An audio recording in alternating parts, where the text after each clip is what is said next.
আসসালামু আলাইকুম। তো কী অবস্থা সবার? আশা করি সবাই ভালো আছেন। তো আজকে কিন্তু আমাদের সেকেন্ড হ্যান্ড বাইকের শোরুমে পর্যাপ্ত কালেকশন করা হয়েছে আপনাদের জন্য। যে কারো যেই কন্ডিশনের বা যেই ব্র্যান্ডের বাইক লাগবে সব রিকন্ডিশন বাইক কিন্তু আমাদের কাছে অ্যাভেলেবেল আছে। কম বাজেটে বা হাই রেটে যেই কোনো বাজেটের বাইক নিতে পারবেন আমাদের কাছ থেকে। নাম্বার করা অন টেস্ট সকল প্রকার বাইক আছে আমাদের কাছে। এই পাশে আছে আপনার সুজুকি মনোটন।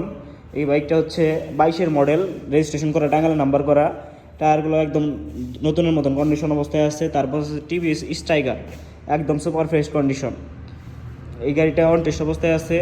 তারপরে আছে TVS metro plus 100cc special edition, টাঙ্গাইলে নাম্বার করা। এই গাড়িটা হচ্ছে আপনার 22-এর মডেল। তো এই সব কন্ডিশনের বাইক নিতে চাইলে আমাদের শোরুমে আসতে পারেন। আমাদের শোরুমের ঠিকানা হচ্ছে সরকারি শামসুল কলেজের অপোজিট পাশে, এলেঙ্গা টাঙ্গাইল। তো যাদের এই টাইপের বাইক লাগবে তারা আমাদের কাছ থেকে নিতে পারেন। ইনশাল্লাহ সর্বোচ্চ চেষ্টা করব ডিসকাউন্ট দিয়ে আপনাদেরকে বাইক দেওয়ার জন্য। তো ভালো থাকবেন সবাই, আল্লাহ হাফেজ।